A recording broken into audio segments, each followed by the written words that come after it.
It's 6 o'clock across North Texas. Broadcasting live and in HD. Fox 4 News starts now. The 2 Americans stricken with Ebola will be treated in the United States, and the first may arrive as early as tomorrow. Now, one of the patients is Fort Worth Dr. Kent Brantley. He and a fellow medical worker, Nancy Wright-Bull, are expected to be transferred to Emory University Hospital in Atlanta. Both are still in Liberia, one of 3 West African nations affected by the epidemic. This is video of the conditions posted online by Samaritan's Purse, the relief organization the 2 Americans work with. The World Health Organization warns the outbreak is moving faster than efforts to contain it. More than 700 people have died, and the high mortality rate is one reason why the hospital at Emory was chosen for the American patients. Fox 4's Zahid Arab picks up the coverage from there. Zahid? Well, Heather, the plan to care for these 2 Ebola cases is to keep them isolated the same way the Atlanta hospital treated patients with H1N1 or SARS. Their own family can only see them behind plated glass. But right now, the humanitarians are still in Liberia, seriously ill, waiting for life-saving care. Atlanta's Emory University Hospital prepares to treat patients the country's never seen before. The first will come in the next several days, and then a second patient will be coming a few days after that. Humanitarians Fort Worth Dr. Kent Brantley and Nancy Wright-Bull infected with the Ebola virus.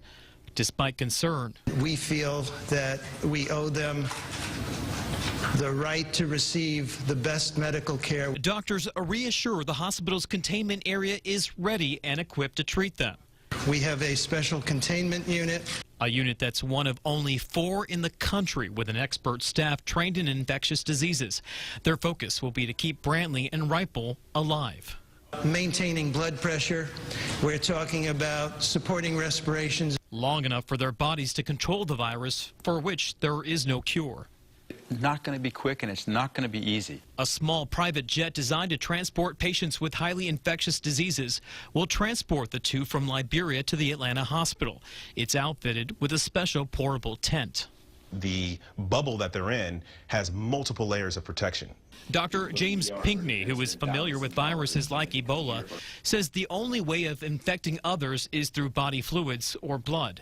Even if an infected person does get on a plane, casual contact with that individual is not going to cause transmission of infection. Still, the outbreak is postponing a trip to Sierra Leone for 10 missionaries at the First United Methodist Church in Louisville.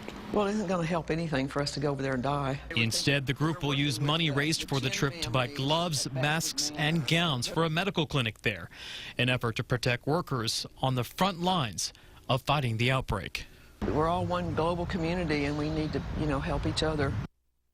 As a precaution, organizations like the Peace Corps and others are sending humanitarian workers back from West Africa. Doctors say it's important to keep an eye on them because they may be exposed to Ebola and not even know it. They say in some cases, symptoms don't show up for weeks.